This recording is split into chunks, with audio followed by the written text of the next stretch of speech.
Hello everyone and welcome to another video. This video is going to be along Piccadilly. We are at the moment in Piccadilly Circus.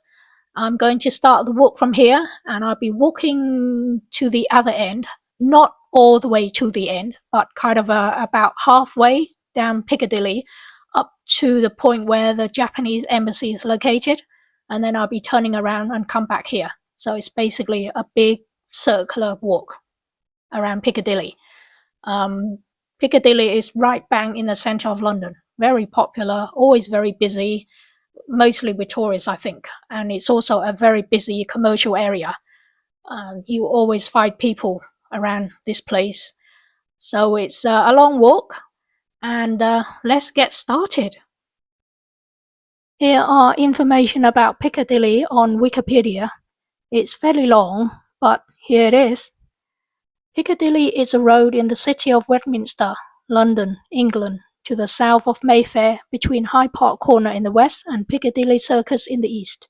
It is part of the A4 road that connects central London to Hammersmith, Earl's Court, Heathrow Airport, and the M4 motorway westward. St James's is to the south of the eastern section, while the western section is built up only on the northern side. Piccadilly is just under 1 mile, 1.6 kilometre in length, and it is one of the widest and straightest streets in central London. The street has been a main thoroughfare since at least medieval times, and in the Middle Ages was known as the Road to Reading, all the way from Colebrook. Around 1611 or 1612, Robert Baker acquired land in the area and prospered by making and selling piccadilles. Shortly after purchasing the land, he enclosed it and erected several dwellings, including his home, Piccadilly Hall. What is now Piccadilly was named Portugal Street in 1663 after Catherine of Braganza, wife of Charles II, and grew in importance after the road from Charing Cross to Hyde Park Corner was closed to allow the creation of Green Park in 1668. Some of the most notable stately homes in London were built on the northern side of the street during this period, including Clarendon House and Burlington House in 1664. Berkeley House, constructed around the same time as Clarendon House, was destroyed by a fire in 1733 and rebuilt as Devonshire House in 1737 by William Cavendish, 3rd Duke of Devonshire. It was later used as the main headquarters for the Whig Party. Burlington House has since been home to several noted societies, including the Royal Academy of Arts, the Geological Society of London, the Linnean Society, and the Royal Astronomical Society. Several members of the Rothschild family had mansions at the west end of the street. St James's Church was consecrated in 1684 and the surrounding area became St James's Parish. The old White Horse Cellar at number 155 was one of the most famous coaching inns in England by the late 18th century, by which time the street had become a favoured location for booksellers. The Bath Hotel emerged around 1790 and Walsingham House was built in 1887. Both the Bath and Walsingham were purchased and demolished, and the prestigious Ritz Hotel built on their site in 1906. Piccadilly Circus Station at the east end of the street was opened in 1906 and rebuilt to designs by Charles Holden between 1925 and 1928. The clothing store Simpson's was established at number 203 to 206 Piccadilly by Alex Simpson in 1936. During the 20th century, Piccadilly became known as a place to acquire heroin and was notorious in the 1960s as a centre of London's illegal drug trade. Today, it is regarded as one of London's principal shopping streets. Its landmarks include the Ritz, Park Lane, Athenaeum and Intercontinental Hotels, Fortnum and Mason, the Royal Academy, the RAF Club, Hatchards, the Embassy of Japan, and the High Commission of Malta. Piccadilly has inspired several works of fiction, including Oscar Wilde's The Importance of Being Earnest and the work of P.G. Wodehouse. It is one of a group of squares on the London Monopoly Board.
We are coming to the end of this video, but I shall be doing a similar one for Regent Street. Regent Street and Piccadilly are two streets running virtually parallel to each other. They are both based in Mayfair, central London, one of the poshest areas of London. The businesses that are based in Piccadilly are mostly hotels and financial kind of business, whereas over at Regent Street is more fashion and retail that dominates. These two streets kind of complement each other. So I hope you enjoy watching it. Don't forget to like, share and subscribe to my channel, and I shall see you again in the next video. Thank you for watching. See you next time. Bye.